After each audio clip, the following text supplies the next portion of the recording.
Surprise, vampire hunters, it's me, MT, and welcome back to the Heavy Spoiler Show, y'all. This is about to be an ultimate breakdown for Blade 1, 2, and 3. That is 3 blades for you, basically a pitchfork. I recently have done breakdowns on all 3 of these movies, so we thought, for your viewing pleasure, that we would just smush them all into one video so that you can just watch anytime you guys want. So without further ado, here's some Blade information for you. Originally released in August 1998, the first Blade movie was written by David S. Goyer and directed by Stephen Norrington, and of course starring Wesley Snipes in his iconic role as the titular Blade the Vampire Hunter. However, as beloved as Wesley Snipes' Blade would become, Snipes was not the only actor considered for the role. In fact, at one point, New Line Cinemas wanted to completely race-swap Blade and make the character a white vampire hunter instead. But thankfully, David Goyer immediately shot that terrible-ass idea down. Thank you, David, you are invited to the cookout. But after that, Mike DeLuca, the head of New Line Cinemas, had Denzel Washington, LL Cool J, and Lawrence Fishburne in the running as well, before Wesley eventually sniped the role at the insistence of David Goyer. And of course, Lawrence Fishburne would end up starring in his own iconic role as Morpheus in The Matrix a year after Blade's debut. So it's clear that 90s Hollywood had a lot of faith in Lawrence Fishburne kicking ass and looking good in sunglasses. But anyways, when the movie starts with Blade's mother, Vanessa Brooks, being rushed into the emergency room, her wallet falls to the ground in all the commotion, giving us a clear view of her driver's license, which details that Vanessa lives at 125 2nd Boulevard, apartment 201 in Braxton, Florida. We also see that she was single, 5'7", weighed 128 pounds, and was born on February 16th, 1944. And after her wallet hits the ground, her library card as well as her MasterCard credit card fall past the frame as well. Then, after a bloody baby Eric gets taken away from his mother, notice how Vanessa keeps her arm reaching upwards as the sound of her flatlining can be heard in the background. I think that this was the movie's clever way of showing us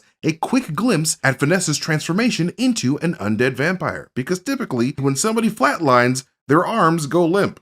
Typically. But this introduction is drastically different from Blade's origin story in the comics, as the original Blade's mother wasn't named Vanessa at all, but instead Tara Brooks. And though Tara does get bitten by a vampire while she was pregnant, Tara unfortunately does not survive her bite like Vanessa does later on in the movie, which is a bummer for Tara. And while Vanessa being bitten by a vampire while she was pregnant is the reason why Eric Brooks can walk around in the daytime as a half-vampire, half-human hybrid, the Blade in the comics was not originally born a daywalker at all, but instead he grew up as a normal human being who had the luxury of vampire bites not affecting him at all. It wasn't until Marvel Comics started changing the character of Blade as a result of the success of this movie that Blade actually became a daywalking vampire, courtesy of one Dr. Michael Morbius giving him a nice hickey. But anyways, later on, when Tracy Lord's Raquel the Vampire leads her unsuspecting dinner date through that factory floor of human meat on their way to the vampire club, the poorly dressed, soon-to-be traumatized man notices a bunch of human beings in blood bags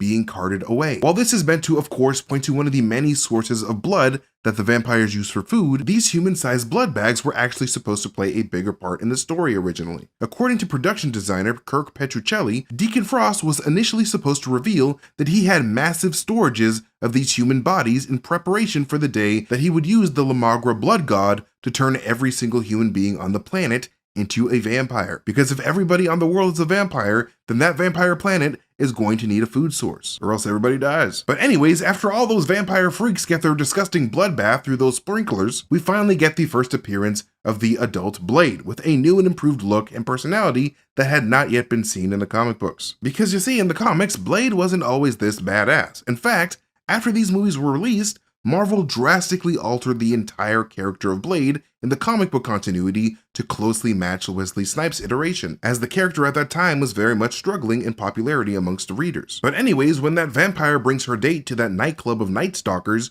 we get our first look at this universe's depiction of vampires. Vampires that the Blade producers made sure were radically different from what people traditionally knew about the typically romantic personalities of vampires. Starting the movie off with a literal bloodbath inside of a nightclub secretly inside of a human meat factory, David Goyer does a rather fantastic job at showing the audience how unconcerned with the moralities of humanity that these vampires are, while still at the same time showing us that these vampires enjoy a lot of the same recreational activities that modern day humanity enjoyed at the time. Having these vampires look and dress like regular young people rather than your traditional Count Draculas or the Count from Sesame Street, honestly helped this new universe feel a lot more scarier, because these vampires can literally walk amongst society at night and blend in perfectly. But anyways, when Blade finally arrives to the nightclub scene wearing sunglasses at night to watch the vampires breathe their last storylines, we can finally see how much this movie was inspired by Chinese cinema. In fact, it was Wesley Snipes himself who came into the project specifically with the deep desire to make a kick-ass superhero action film that felt as badass as the martial arts films that they were making in Hong Kong. But anyways, after Blade kills 22 vampires in the club, I like how they ended that sequence with Blade essentially crucifying Quinn. And although Christian iconography like crosses don't kill vampires in this universe, I like how they still threw a nod to that type of traditional holy vampire execution style by pinning the vampire Quinn to the wall like Jesus and then burning him alive. But unfortunately, also very much like Jesus, Quinn would return from the grave. Also, if you're wondering, Blade will apparently kill a total of 88 vampires over the course of this movie. So for the love of God, give that man a good Yelp review. That's just some good service right there. And also, fun fact, when the police arrived to find Quinn burning alive, we were originally supposed to get a Stan Lee cameo here as one of the cops, but his cameo was unfortunately cut. I also really enjoyed how they made Blade mysteriously disappear before the police arrived on the scene in a very Batman-esque way. This feels extremely intentional to me, as screenwriter David Goyer has said that they all looked very closely at the Batman movies for guidance and inspiration while crafting this movie, specifically the Batman film by Tim Burton and its realistically dark atmosphere. Goyer's deep love for the Batman world would, of course, eventually land him as the story writer for the Nolan Batman trilogy, as well as the screenwriter and executive producer for Batman v Superman. One of those things is a lot better than the other, but I won't say.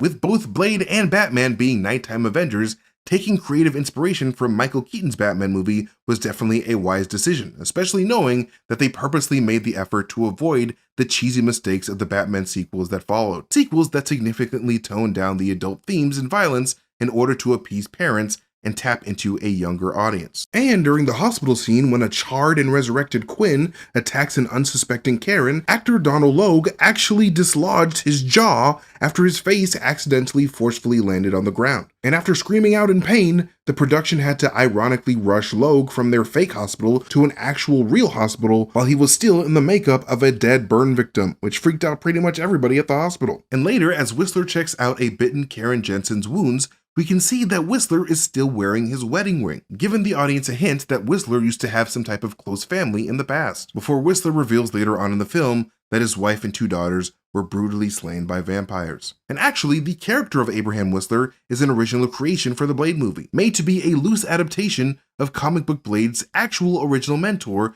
Jamal Afari. In the comics, Jamal Afari is an old black vampire hunter who ends up being the one to take Eric in and teaching him everything he knows about making vampires run for their lives, or their afterlives, or whatever types of lives vampires actually have. I'm not sure why they felt the need to do that, and I very much hope that Marvel Studios includes the Jamal Afari character in their adaptation. But anyways, later, when Whistler tells Blade to steady Karen on the table, we can see a great example of just how strong the film's main hero is when he uses just one hand to keep a convulsing Karen from shaking her ass off the table. And right after this, when we meet the Council of Vampires sitting together at a glass table, notice how the tops of all of their chairs are all curved. I believe this design choice was a direct nod to the design of traditional famous vampires like Count Dracula, who would oftentimes wear capes with curved collars. So all the vampires on the council all sort of look like they're wearing curved vampire cape collars themselves as they sit back. Like, this was a super dope choice in my opinion, because all of these council members essentially represent the classic vampires of old, who likely probably did have a wardrobe similar to your Count Draculas or your Count Choculas at one point in their extremely long-lived lives as pureblood vampires. And also, learning that Stephen Dorff's Deacon Frost is not one of these pureblood vampires, but instead merely a former human who was converted into a vampire, very much reflects his character's personality and motivations, in my opinion. Because human beings as a species have historically had strong proclivities towards conquering other people that they see as weak and consuming things in excess, it seems to me that the filmmakers are heavily implying that the malicious and evil part of Deacon Frost's personality is heavily rooted in his human DNA. Because the pureblood vampires in the council were naturally born that way, they appear to completely lack Deacon Frost's very human-like thirst for living beyond one's means and insatiably reaching out for more. Like, these old vampires are perfectly content with just being left alone and hiding in the shadows, with humanity ruling the world. And Deacon Frost is not about that. But anyways, a little later when Dragonetti confronts Deacon Frost while he's translating the sacred vampire text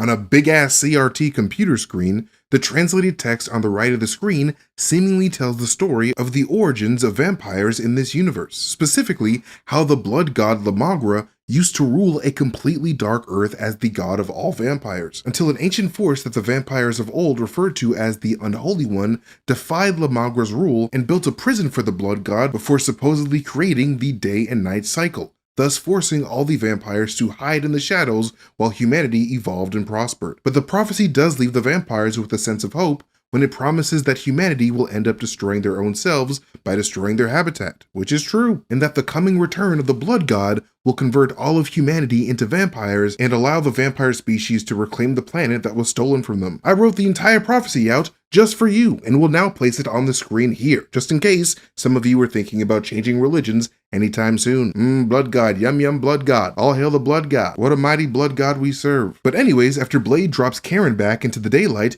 she heads back into her apartment. I really like how the set designers decorated her sunlit space with a little smiling sun, as well as a painting of a sunflower, as all of that serves to give the audience a false sense of solar security. A sense of security that gets shattered by Officer Krieger right before Blade shatters Karen's table with Krieger's body. And later, when Krieger runs away from Blade, we can see Blade whips out a weird-looking square gun. That machine pistol is actually two real-life guns combined into one, with the trigger half of the gun being a Mac 11 and the front half of the gun being the casing of a Mac 10. And later, as Blade has a car chase with Officer Krieger, we can see director Stephen Norrington feasting on a woman on a nearby street corner, which I thought was a fun little Easter egg. But anyways, as Blade and Karen prepare to enter the building that the cop just went into, we can see a boxing poster for Donner versus Fresno. This poster was actually featured in episode 12 of season 1 of Star Trek: The Next Generation. So technically, Blade takes place in the Star Trek universe. Okay, not really, but it's more fun to just think it is. I can see Jean-Luc Picard as a vampire. Captain's log.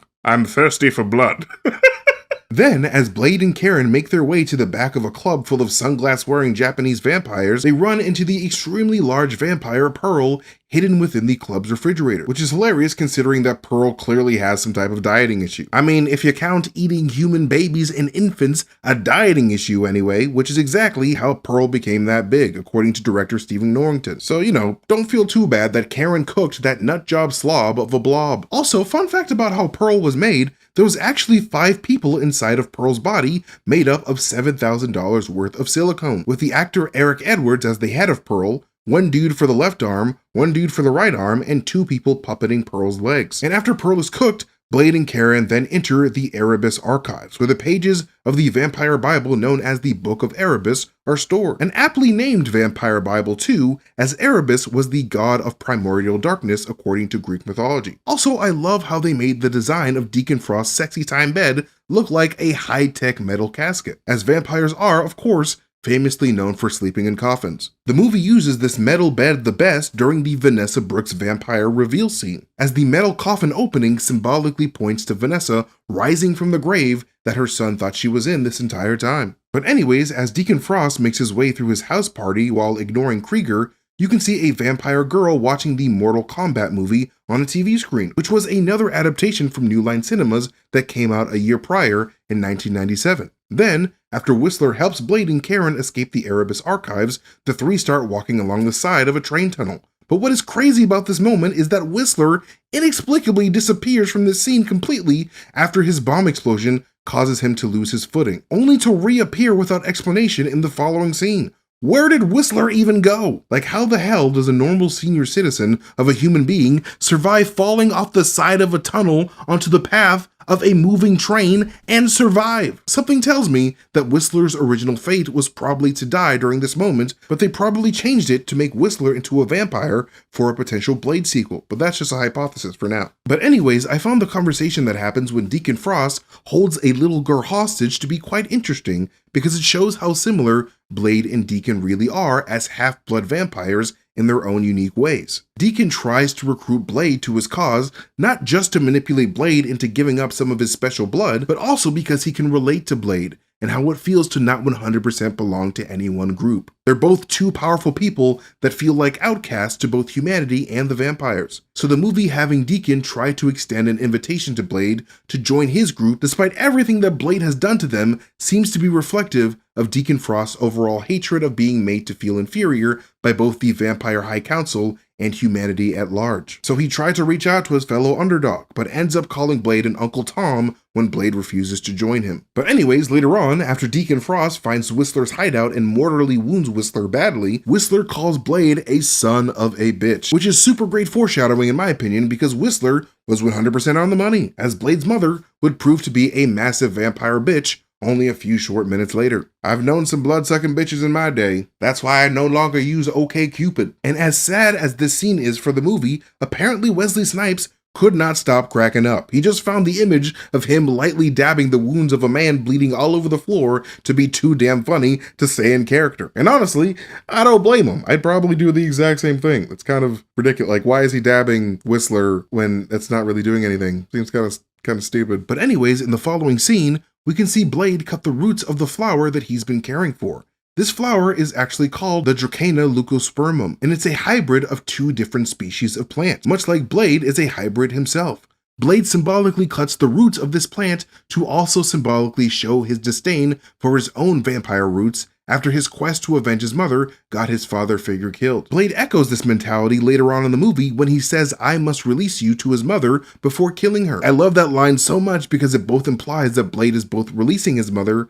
from her vampire corruption while also releasing her as the main motivation for his entire life. And then we get a dope-ass lobby fight scene that very much gives off the vibes of the lobby fight scene from The Matrix. But again, seeing as this movie predates The Matrix by a whole year, that simply could not be possible. It's just kind of weird that Hollywood produced two badass action sequences of a man in sunglasses clearing out a lobby full of goons in such quick succession like that. It was like back to back, basically. And at the end of the movie, we of course get that final sword fight between Blade and a powered up Deacon Frost with the power of the Blood God, a fight that was originally not in an earlier draft of the film. A deleted scene from the movie was supposed to have Deacon Frost completely transform into this massive, crappy CGI blood monster that was supposed to chase Blade around the room. But test audiences hated how it came out so much that they had to change the ending to make it more relatable. Two human-looking people fighting each other is much more interesting than a man fighting a giant red blob. I mean, what is this? Thor the Dark World? Get that shit out of here. But speaking of deleted scenes, when Blade and Karen say their goodbyes in the sunlight, an alternate scene was supposed to tease Dr. Michael Morbius at your service for Blade 2, with Morbius standing on top of a nearby building. However, of course, when they realized that the rights to Dr. Morbin Time belonged to Sony's Spider-Man deal, they had to scrap the entire scene and their plans for Morbius. Much like they had to scrap their plans for Whistler to appear in the movie's final moments when Blade arrives in Russia to fight vampires. Because apparently, right before the credits, one of the earlier plans was to have Whistler himself be the vampire Blade faces off against at the doors of the Russian club, which honestly would have been super dope, but I think Blade has been traumatized enough for one movie. Especially after his vampire mom tried to seduce him or whatever. What the hell was that scene about? Like, Jesus Christ, that made me so uncomfortable. Lesson of the day, if your mom starts to flirt with you, you should probably call Blade because she's probably a vampire, or from Alabama. Either one of those, call Blade, he'll take care of it. Just kidding, people from Alabama are totally fine and don't sleep with their mom, I think. I don't know. This is going to be a breakdown of Blade 2, the Blade movie where both the hunter vampires and the vampire hunters become the hunted. Like, I am so excited to be breaking down this beloved bloody sequel, so let's make like Blade and just dive into this thing, shall we? But of course, like always, it would make me and Paul extremely happy if you guys left a like on this video and thought about subscribing. Doing either one of those two little things really helps out the channel. But anyways, Blade 2, Here I Go Blading Again, was written by David Goyer, returning after writing Blade 1, and he wrote it specifically with Guillermo del Toro's wonderful directorial vision in mind, a director who does an absolutely phenomenal job with this movie. Goyer actually wanted Guillermo for Blade 1 as he was a massive fan of del Toro's early filmography, in particular del Toro's 1993 directorial debut vampire film Cronos, as well as his 1997 film Mimic. Del Toro only agreed to do Blade 2 under the very specific stipulation that he was allowed to make the movie even scarier than the first, as making creepy-ass movies was one of his favorite things to do, as you can definitely see with the design of the Reapers of this movie, because god dang are these things certified nightmare fuel, which is why Guillermo decided to open the movie with a scene showing just how disturbing his new creation was, with the opening shot establishing the film's primary shooting location of Prague in the Czech Republic.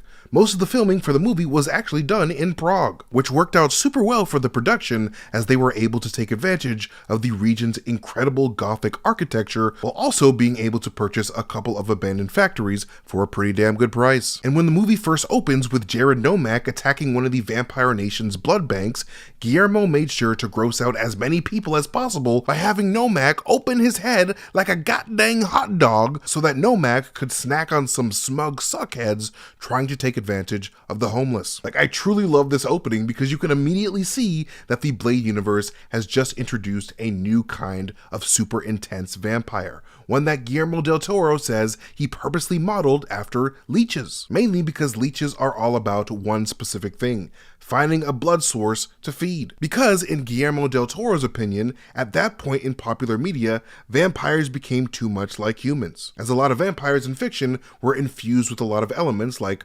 romance and human emotion, rather than being depicted as bloodthirsty humanoid monsters with an animalistic drive to hunt and consume.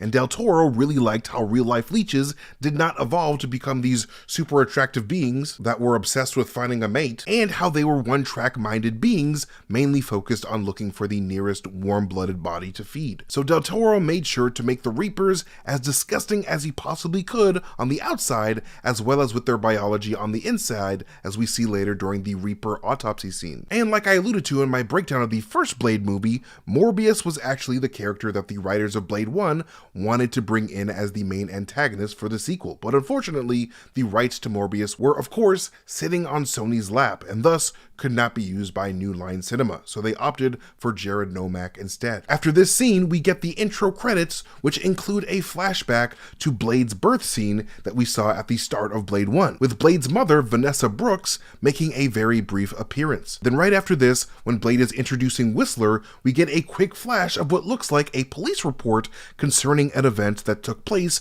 at 7 o'clock at a family residence in Washington, D.C., with the names Whistler, Susanna, Sarah, Becky at the top of the page. Those names are very likely Whistler's dead wife and two daughters, Susanna Whistler, Sarah Whistler, and Becky Whistler. In the first movie, we learn that all three of them died in a vampire attack, which is what prompted Whistler to start his life of vampire hunting in their name.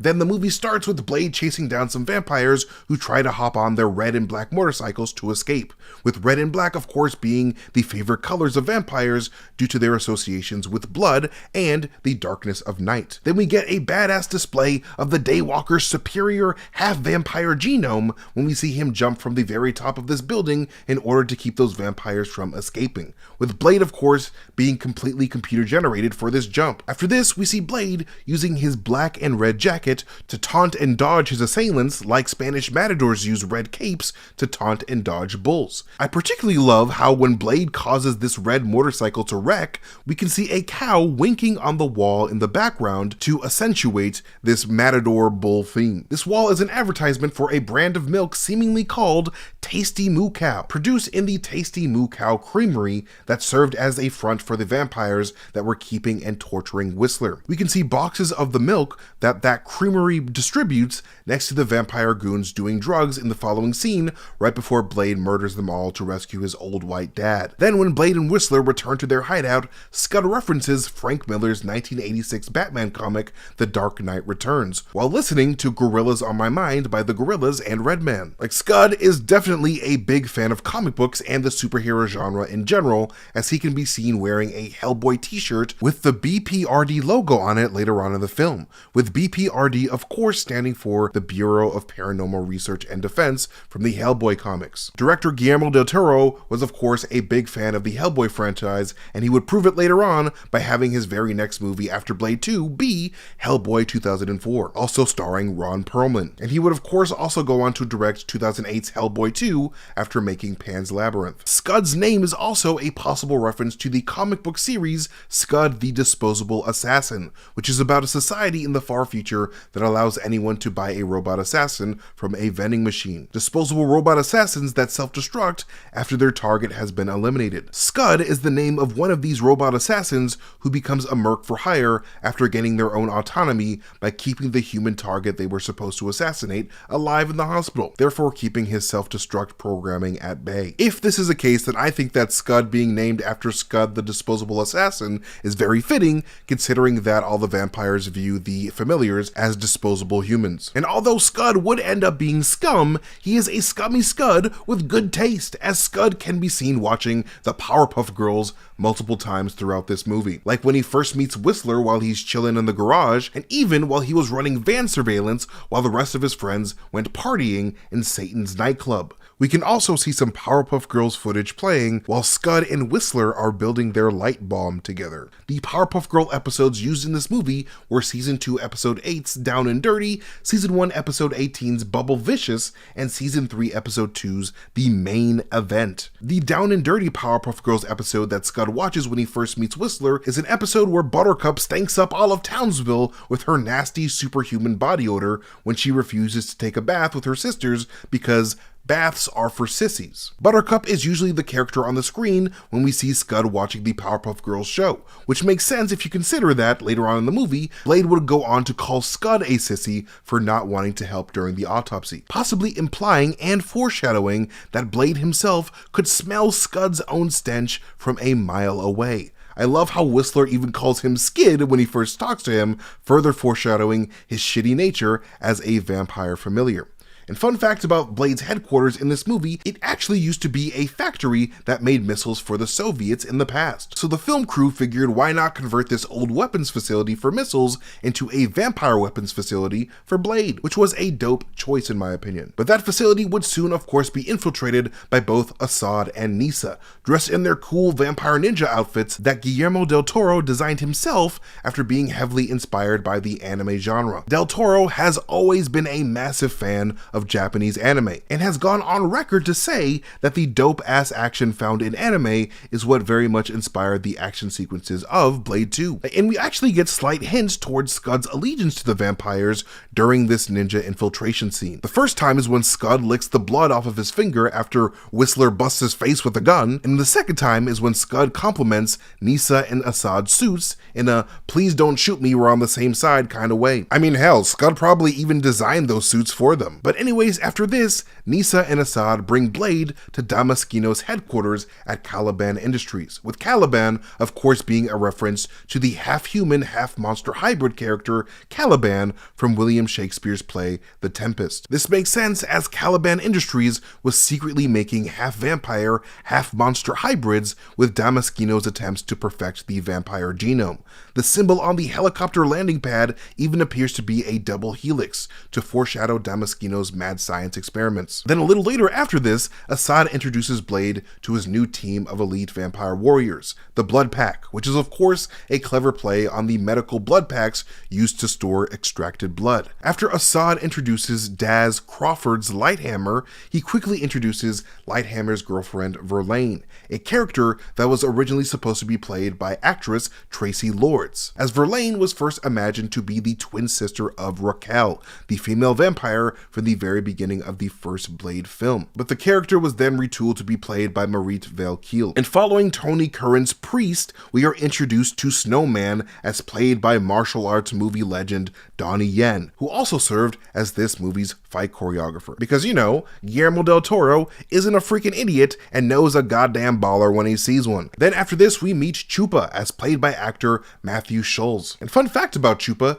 dude's name literally means to suck in Spanish, as it is based on the Spanish word chupar. And it's a damn good thing that Chupa's a vampire, because if my name was Suck and I wasn't a vampire, people would probably assume that I was some notorious freak drinking skeet on the streets to make ends meet. And finally, we meet Reinhardt, played by actor Ron Perlman, an actor who has done a number of projects with Guillermo del Toro. These two are two peas in a pod, man, with the most notable amongst those projects being, of course, as Hellboy in the first two Hellboy movies. And let me tell you, man, your boy Reinhardt is so damn cool. So cool, in fact, that he is the only character who never takes off his sunglasses throughout the entire course of the film, which is kind of nuts. When Blade and Reinhardt have their first face-off upon meeting, Reinhardt asks Blade if he can blush, which is actually a racist comment that someone in real life said to Wesley Snipes in the past. Snipes insisted that this line be included as part of Reinhardt's dialogue in order to help Blade truly despise that character. And then later on, while the Blood Pack is doing their cool, badass slow motion walk to the club, behind them you can see a giant neon sign with the word Radu on it. Radu was actually the name of real-life Prince of Wallachia, Radu the Handsome, the brother of the ruler of Wallachia, Vlad the Impaler. Originally born as Vlad Dracula, Vlad the Impaler has been said to have inspired the creation of Bram Stoker's character, Count Dracula. Having the name of Vlad's brother in the background behind Nyssa and this vampire team could have been this film's way of teasing the coming revelation of Nyssa's own brother being the main threat of the film. That neon sign flickering red and blue is very likely symbolic of this team-up of the warm-blooded daywalker with this cold-blooded blood pack. As Whistler is staring at the group through his thermal scope a few moments later, you can see that Blade's body is the only body glowing red, as he is the only warm-blooded vampire among them, with the rest of the blood pack showing up as a cool blue. But anyways, the House of Pain nightclub scene that follows was actually filled with around 400 extras in this singular room. And while Guillermo del Toro was a little nervous about managing all of those people, he actually ended up truly loving the experience, as all 400 of them were incredibly fun and hardworking people.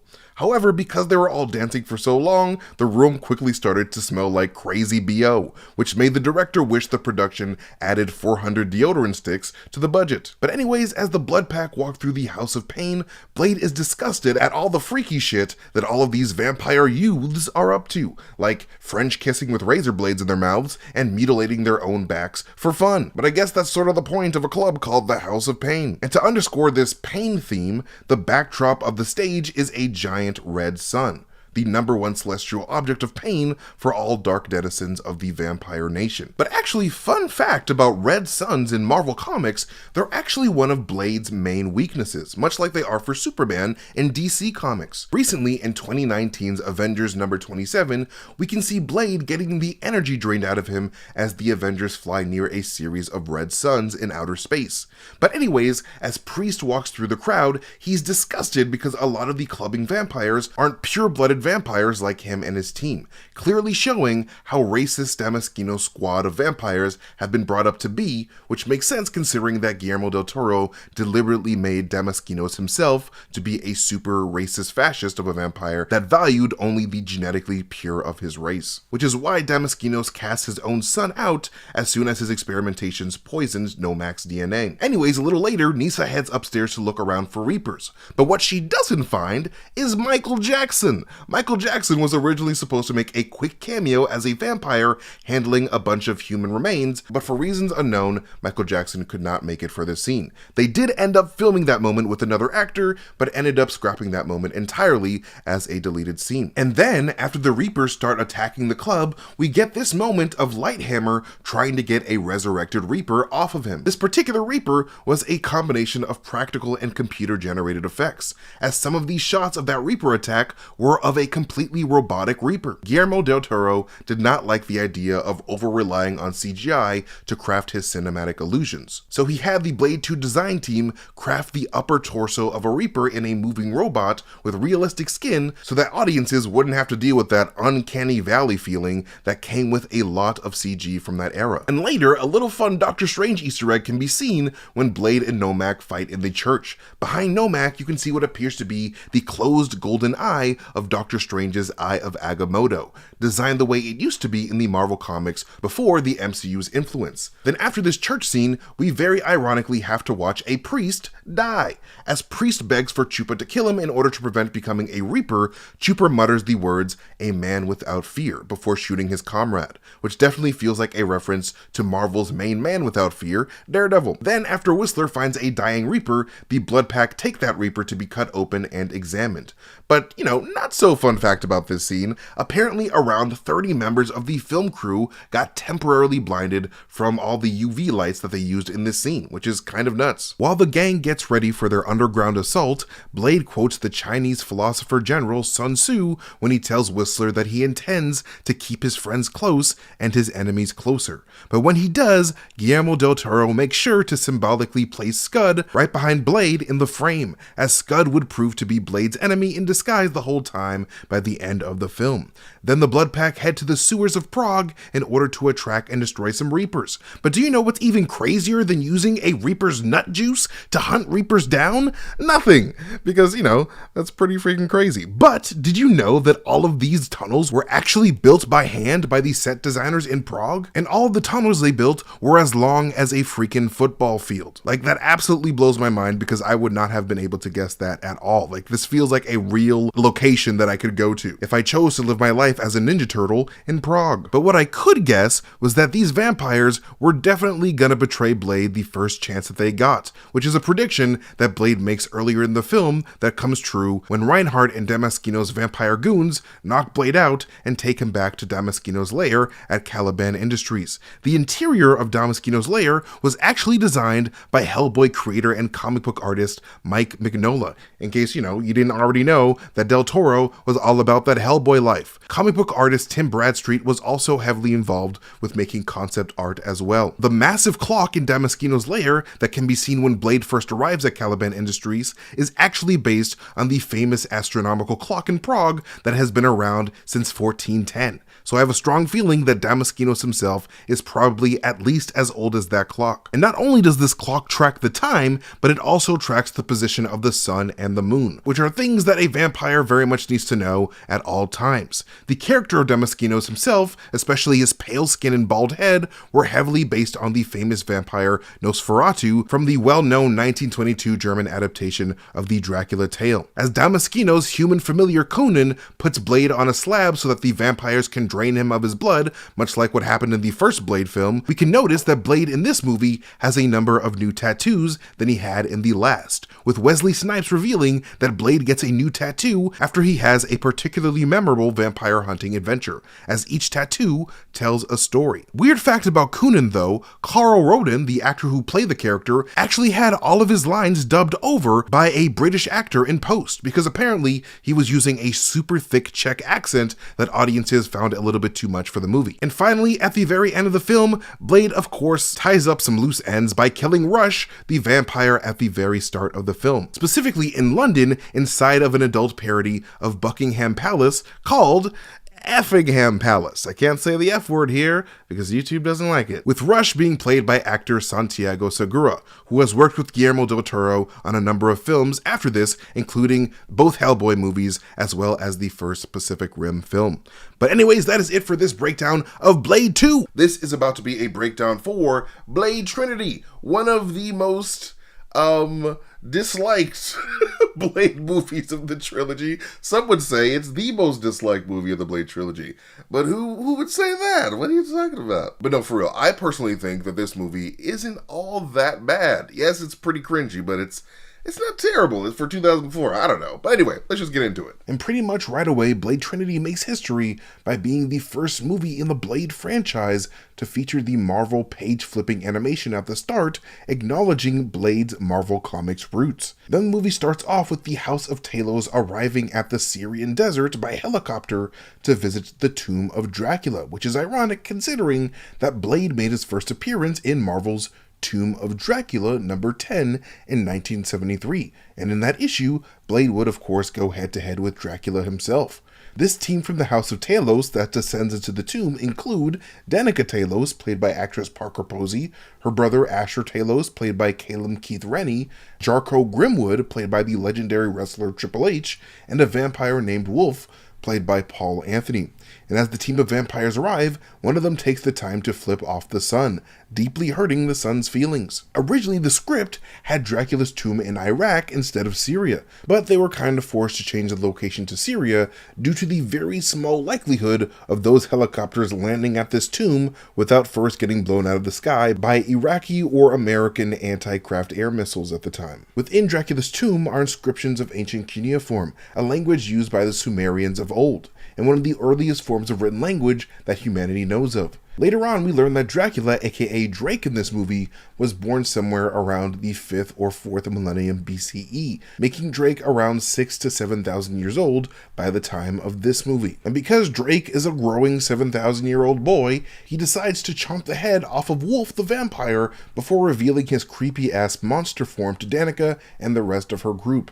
After this, the movie then brings us to the streets of a vague city that the movie never really tells us the name of, but I'm pretty sure we're supposed to assume that this is like New York or something. However, we do know that this movie was filmed primarily in Canada, in Vancouver, British Columbia. Then Blade starts this very mediocre movie off with a bang by blowing up some C4 at a vampire hideout. And as those vampires try to make their escape from the Daywalker, Blade whips out his trusty Heckler & Koch USB match pistols that we saw him use in the movie's prequel Blade 2 to dispose of some blood-sucking suckers. This is before he pulls out his new chain saber knife that Whistler built for him that allows him to throw and retract his knife with ease. And seeing their vampire homies get turned to ash by Wesley Snipes, the remaining vampires grab some of their wheels and try to book it. But they forget that Blade is still whipping his very same modded 1968 Dodge Charger that has popped up in all 3 Blade films. So those dusty ass bitches don't get far before their asses get dusted. But unfortunately for Blade,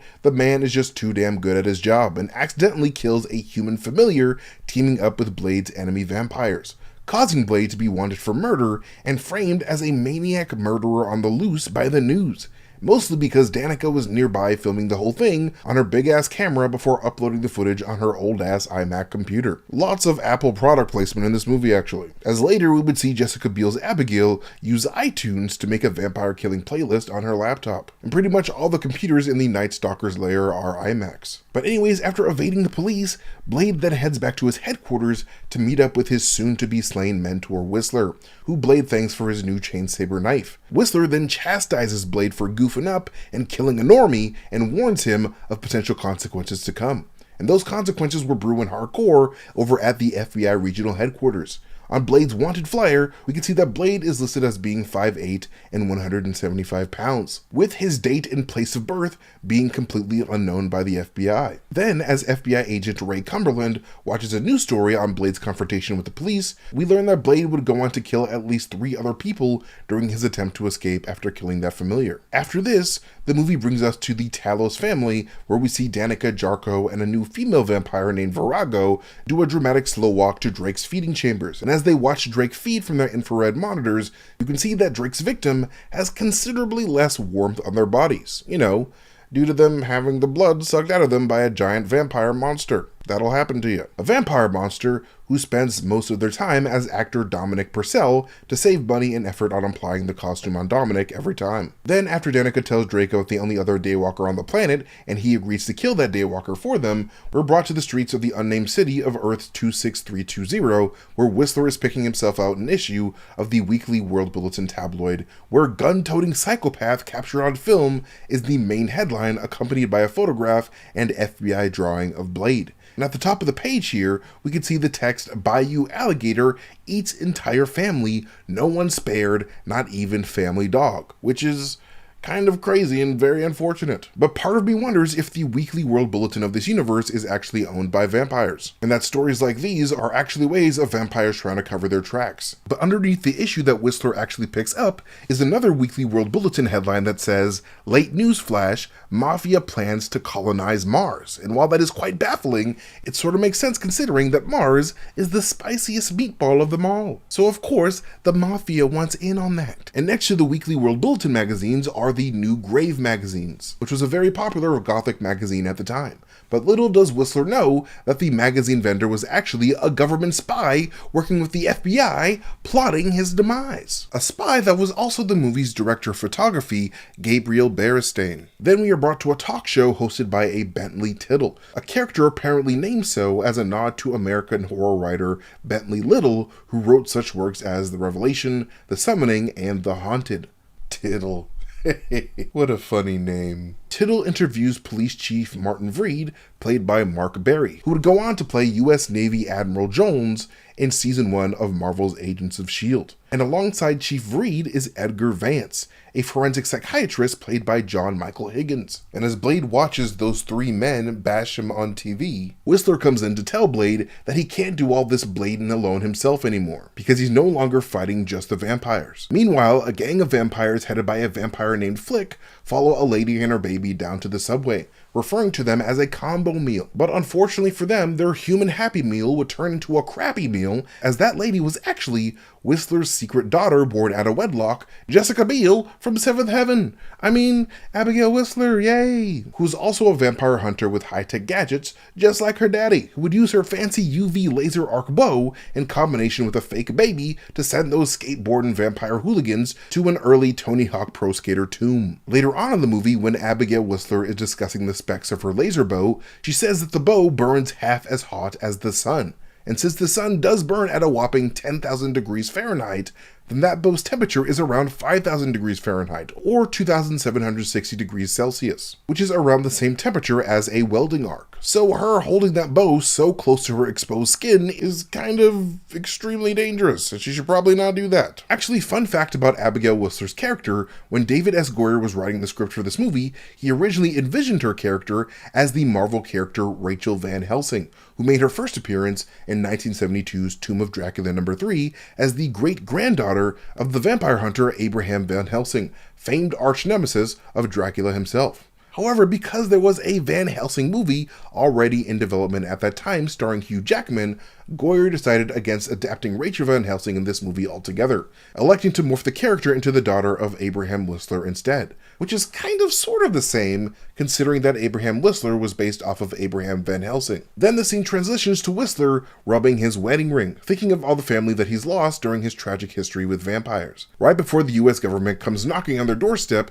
just like Whistler was worried about. The overwhelming number of government agents ends up being too much for both Blade and Whistler, leading a fatally wounded Whistler to blowing up their headquarters with himself inside, in large part to keep the government and the vampires embedded in the government from getting access to his sensitive intel. Blade is then brought in by the FBI for questioning, where he reveals that he's killed a grand total of 1,182 wannabe vampire familiars, which I thought was interesting because Blade knowing the exact number of all the human beings that he's killed shows that Blade actually cares about the human casualties in his war against vampires. Interrupting the FBI's interrogation is forensic psychiatrist Edgar Vance, who goes on to ask Blade about his mother and whether or not they were very close, a pointed inquiry that triggers Blade's anger, which makes sense considering that in the first Blade movie, Blade was really uncomfortably close with his mother when they were reunited. Like, it straight up looked like she was going to make out with him at one point, which definitely would have traumatized me as well. Then Edgar reveals that he's been a vampire familiar for 5 years before sedating Blade and sending in Danica and her goons. Danica then asks Blade if Blade's tattoos mean anything, and even though Blade doesn't answer her, his tattoos do actually carry meaning, as it has been revealed in the past that Blade usually gets new tattoos to commemorate a particularly memorable vampire slaying adventure. But before long, in comes Hannibal King, I guess, to save the day. Hannibal King made his first debut in Tomb of Dracula No. 25 from 1974. Originally a PI from Milwaukee, Wisconsin, Hannibal King would have his life turned upside down when he got his ass bit by Deacon Frost, the very same vampire that was responsible for Blade's daywalker vampire DNA after biting Blade's mother while she was pregnant with Blade. However, in the Blade Trinity universe, we would find out that Hannibal was turned into a vampire by Danica Talos instead, and then turned back into a human thanks to a cure developed by Summerfield. But anyways, after getting bit and becoming a vampire himself, comic book Hannibal King would swear to never drink blood from a living human being and started a career as a vampire detective, eventually meeting Blade in 1972's Tomb of Dracula No. 44 and fighting each other in issue 45. Eventually, Hannibal King and Blade would stop punching each other and team up to form the Night Stalkers in 1992's Night Stalkers No. 1, alongside a descendant of Dracula's named Frank Drake, with the team's main objective being the annihilation of Dracula himself. And the Night Stalkers would of course eventually become the precursor team to the group of Dark Defenders that would become the Midnight Suns, with the Night Stalkers all becoming part-time members of that group. But in the Blade Trinity universe, we would quickly learn that their team of Night Stalkers look a lot different. Alongside Abigail Whistler and Hannibal King, we have Dex, played by Ron Selmore, who picks Hannibal and Abigail up after their successful rescue of Blade. Then we have Hedges, played by comedian Patton Oswalt, who would of course go on to play Eric, Billy, Sam, Thurston, and Ernest Koenig in Agents of S.H.I.E.L.D., as well as Pip the Troll in 2021's Eternals, that also featured Blade, but Mahershala Ali's Blade, but also providing the voice of MODOK in the MODOK TV show. Then we have Summerfield, played by Natasha Lyonne, as well as Summerfield's daughter, Zoe Summerfield, played by Haley Page. And pretty much immediately after meeting this team, Blade roasts the hell out of them, telling them that they look like rejects from a Saturday morning cartoon, which is ironic considering that Blade and Whistler made cameos in the Spider-Man animated series in the 90s. And this is before Blade asks them if they think vampire hunting is a sitcom, before the movie immediately and hilariously cuts to both Abigail and Hedge, played by two actors who were famous for starring in sitcoms, Beale on Seventh Heaven and Oswalt on King of Queens. And not long after this, Hannibal brings Blade to his computer to pull out footage of Danica and her homies from the camera attached to his gun. And as he's doing so, you can see that Hannibal has been collecting footage of his vampire slaying into various volumes, with Kicking Ass Volume 2 being seen next to his computer mouse. And speaking of kicking ass, Ryan Reynolds kicked his own ass in the gym in preparation for this role and gained a whole ass 25 pounds of pure muscle, which is insane. Then Ryan Reynolds would do his first ever fourth wall break in a Marvel movie when he whips out a copy of Tomb of Dracula number 55 from 1977, the same series that all of these characters basically made their first appearance in. This would be the first and last time a Marvel comic would make an appearance in a Marvel Comics project until we saw some X-Men comics in 2017's Logan and a variety of Marvel comics in a lawyer's office in 2022's She-Hulk episode 2. And while giving Blade the lowdown on Dracula, Hannibal calls Dracula the original perfect vampire and the patriarch of Hominis Nocturna, which is the Latin name for the entire vampire species of this universe. Then we see Drake himself walk into a gothic vampire shop where the cashier is eating himself a bowl of Count Chocula that he took right off of the shelf. And as another employee shows Dracula around the store, she points out their Dracula lunchboxes. And we actually see a Dracula decal on one of the vampire's motorcycles right before Blade makes his explosive entrance at the beginning of this movie. But then, of course, Dracula would throw the Count Chocula goth out the window before sucking the female employee's blood. Moving back over to the Night Stalkers, as Hannibal King laments about how screwed they are, Summerfield reveals the Night Stalkers' secret ace in the hole, the Daystar virus meant to wipe out all the vampires the virus comes in contact with. Summerfield named it Daystar due to Daystar just being another fancy poetic word for the sun. The Night Stalkers theorized that if they can just get at some of Daddy Dracula's blood, they can use his DNA to make a perfect anti-vampire virus that can eliminate the vampire threat once and for all. And while Summerfield is giving her presentation, her daughter Zoe can be seen coloring a picture of a vampire in the corner. Then the team head on over to Patton Oswalt's Hedges to get geared up. And before I forget, when Blade meets Hedges for the first time, Hedges is actually wearing a big old number 4 on his shirt, a reference to Marvel's Fantastic Four. But anyways, while chatting about their variety of weapons, Hedges whips out this triple-barreled shotgun, which is basically just a modded Winchester 1887.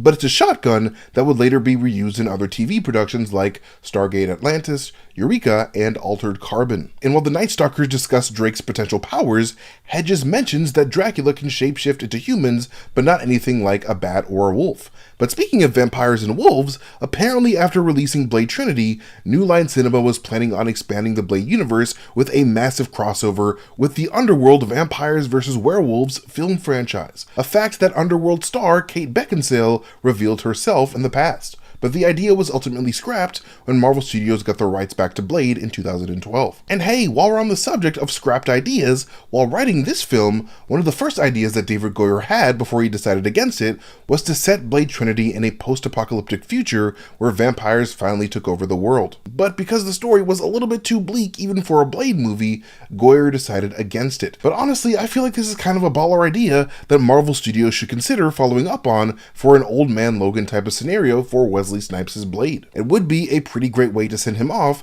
just like Fox intended to do with Wolverine and Logan. But that's just me. But at any rate, unfortunately, the script that Goyer ended up writing and producing into Blade Trinity would end up being received poorly by general audiences, leading writer and director David Goyer to experience a deep depression following this negative reaction to his film. But one of the biggest reasons why Goyer would go on to call Blade Trinity the worst experience of his career is due to the drama that both he and Blade actor Wesley Snipes underwent during the shooting process. Apparently, there came a point where Snipes straight up refused to talk to David Goyer altogether, communicating with him only through post-it notes. And at the end of every post-it note message, Snipes would sign those messages off with Blade at the end, because Wesley Snipes went full method acting during this production. Dude literally did not respond to anyone that did not call him Blade specifically, choosing to stay in character at all times while simultaneously smoking a ton of the devil's lettuce inside of his trailer. And honestly, I would probably be drowning myself in the wacky tobacco too if I was in Wesley Snipes' shoes during the time of shooting Blade Trinity, because according to Goyer,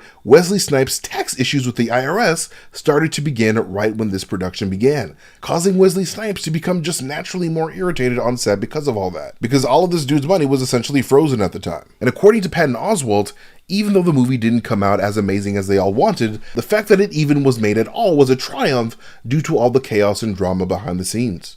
Drama that would ultimately lead Wesley Snipes to sue David S. Goyer and the folks at New Line Cinema due to feeling like he wasn't allowed to fully enact his role as one of the producers of the movie, while also lamenting his reduced presence in the film due to having to share the spotlight with two other central characters. Though I'm pretty sure Goyer would have dodged this lawsuit if one of the two previous Blade directors directed this film instead. However, Blade 1 director Stephen Norrington would pass on the chance to direct Blade Trinity after not being a huge fan of Goyer's script, and Blade 2 director Guillermo del Toro was too damn busy adapting one of his favorite comic book characters, Hellboy, for the big screen in 2004. But anyways, as the Night Stalkers get ready for a day of hunting, Abby has got to get her murder music ready on her iTunes, where we can see some of her favorite artists include Fluke, Jurassic 5, ATFC, Underworld, Dave Ralph, Silencer, Red Snapper, Mike Wells, Uncle, DJ Crush, DJ Shadow, and Kruder and Dorfmeister. What the hell is a Dorfmeister? I don't know. And after Blade interrogates a familiar by dangling them upside down Batman style, they are led to the doorsteps of Edgar Vance's Vance Institute. And while on the way there, Hannibal jokes that Blade should try blinking once in a while, a line improvised by Ryan Reynolds in typical Ryan Reynolds fashion. But speaking of Hannibal, as the gang dispose of Vance's security, you can see what looks like a Captain America shield on Hannibal's back. But since the design doesn't exactly match, it could honestly just be a bullseye. But then the Night Stalkers quickly discover that Edgar had gotten his blood slurped out by Drake, who demands to Blade to show him what he's made of, before, immediately running away from Blade like a baby back bitch. Like, how are you gonna act all tough and then immediately run away? And not only that, this dude then uses a human baby as a distraction to get away. Like, this is probably one of the lamest first interactions a hero and a villain have ever had in a comic book movie, in my opinion. I'm not sure what the hell David Goyer was thinking here. But anyways, when the gang get back to their headquarters, Abby gets naked in the shower after having a flashback to Whistler's story that Whistler told Blade about his family in Blade 1, which is weird because Abby was not there for that story, so why did that even happen? Why does she have those memories? But also, speaking of a naked Abby, the script originally had Abby and Blade engaging in a sexy time scene at one point during the movie, but they never actually ended up filming that scene at the end of the day. And when Blade and Abby go to catch up with an injured Hannibal, Hannibal can be seen watching William Shatner in 1966's Incubus, a movie where a man battles dark demons. Hannibal then asks Blade what Blade plans to do if the Night Stalkers are successful at wiping out all the vampires in the world, a question that Blade chooses not to answer. And while we might never know the answer to this question, we do know that the original screenplay ended with Blade's vampirism being completely cured by the Daystar virus, causing Blade to throw his sword off of a cliff into the sea before dramatically walking off into the forest as a fully human man for the first time in his life. But Goyer would decide against this ending, instead giving us the first ever post-credit scene in a Marvel Comics production where we see Blade cruising in his Dodge Charger off to slay more vampires. Then later, when Summerfield discovers that the vampires are working out of a company called Biomedica, she pulls up their address at 529 Waterfront Drive, USA 1002, leaving the city out completely. I am not sure why this movie just flat out refused to name the city that it takes place in, but hey, at least we know they're in the US of A, America. The group then confront both Virago and Vreed at one of the vampire's human blood farms, a concept that Goyer apparently recycled from one of the deleted scenes from the first Blade movie that showed Deacon Frost preparing for a world of vampires by storing human beings in a similar fashion. But while the two were away, Drake would come to play, ending the lives of Dex, Hedges, and Summerfield, and kidnapping Summerfield's underage daughter in typical Drake fashion, because Drake is simply not like us. And before he left, Drake would steal bars straight from Ralph Waldo Emerson's mouth by writing the words, "Immortality will come to such as are fit for it," in blood on a plastic curtain. Abby would then focus her anger towards Drake into her archery training as the group prepared to rescue Hannibal after he was also kidnapped by Drake. And during the sequence, actress Jessica Biel accidentally destroyed one of the film's $300,000 cameras with her baller-ass archery skills. But it wasn't her fault. She was specifically directed to aim for the camera, with the director not thinking that she would actually hit the camera from 50 feet away. Then a kidnapped Hannibal King is brought before Danica, Triple H, and all of their emo friends. And speaking of Triple H, Blade Trinity would be the wrestler's first role on a film, a role that was originally quite limited. However, New Line Cinema loved Triple H's performance so much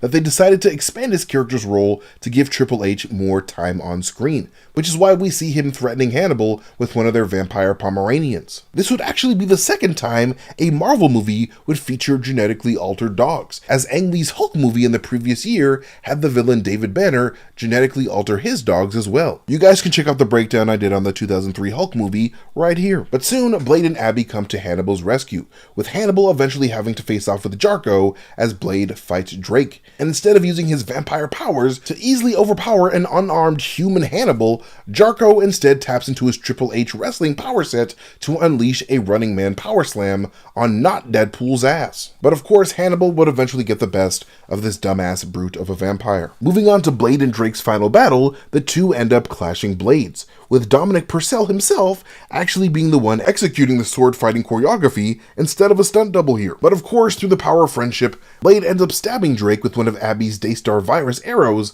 causing the virus to immediately become airborne, killing Danica and the rest of the vampires in the building. Respecting Blade's fighting ability, Dracula then offers Blade a final gift by shapeshifting into Blade to aid Blade's escape from the authorities, with humans then discovering firm existence of vampires when Drake's shapeshifting wears off in the morgue. And while this is the end of the movie, there was actually an alternate ending shot that was supposed to tease some type of Night Stalker spin-off project with both Abby and Hannibal. Taking place 6 months after Drake's death, the deleted ending saw the two of them bust into a casino in Shanghai to hunt down a vampire-werewolf hybrid, a move that could have blended well with New Line Cinema's plans to cross over with the Underworld movies. But what a spin-off project would have looked like following this ending, the world may never know. But yeah, thank you guys so much for watching this ultimate breakdown for the Blade Trilogy. You guys are amazing. Y'all can follow me at Mastertainment on Instagram, Twitter, YouTube, wherever I am on the internet. But most importantly, you can follow Heavy Spoilers here on YouTube by hitting the subscribe button and hitting that notification bell to get notifications